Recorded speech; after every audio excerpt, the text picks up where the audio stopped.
പൊന്നുമോൻ പലപ്പോഴും പറയാറുണ്ട്, എന്റെ മകൻ തീയാടോ, ഓനോട് നിങ്ങൾ കളിക്കണ്ടടോ. എന്റെ മകൻ തീയാണ്, എന്റെ മകൻ തീയാണ്, അവനോട് നിങ്ങൾ കളിക്കണ്ട, കരിഞ്ഞു പോകും, കത്തിപ്പോകും എന്ന് സ്വന്തം മകനെ പറ്റി എപ്പോഴും പറയാറുള്ള മഹാനായ താജുൽ ഉലമയുടെ ദർബാറിലേക്ക് ആ മകൻ കയറി വരികയാണ്. അന്നേരത്ത് ദർസെടുത്തുകൊണ്ടിരിക്കുകയാണ് താജുൽ ഉലമ. ആ താജുൽ ഉലമയോട് മകൻ ആരാ വന്നത്? ഹാമിദ് കോയമ്മയാണ് വന്നത്. അന്നേരത്ത് വാപ്പ ചോദിക്കുകയാണ്, ഏത് ഹാമിദ് കോയമ്മ?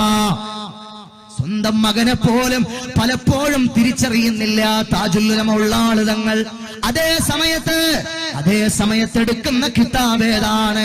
ഹംദുല്ലയും ഖാലിയുമാണ്. ഒരു ഇബാറത്ത് പോലും തെറ്റില്ലാതെ, ഒരു ഇഅ്റാബ് പോലും പിഴയ്ക്കാതെ വായിക്കുന്ന മിടുക്കന്മാരായ മുതല്ലിമീൻ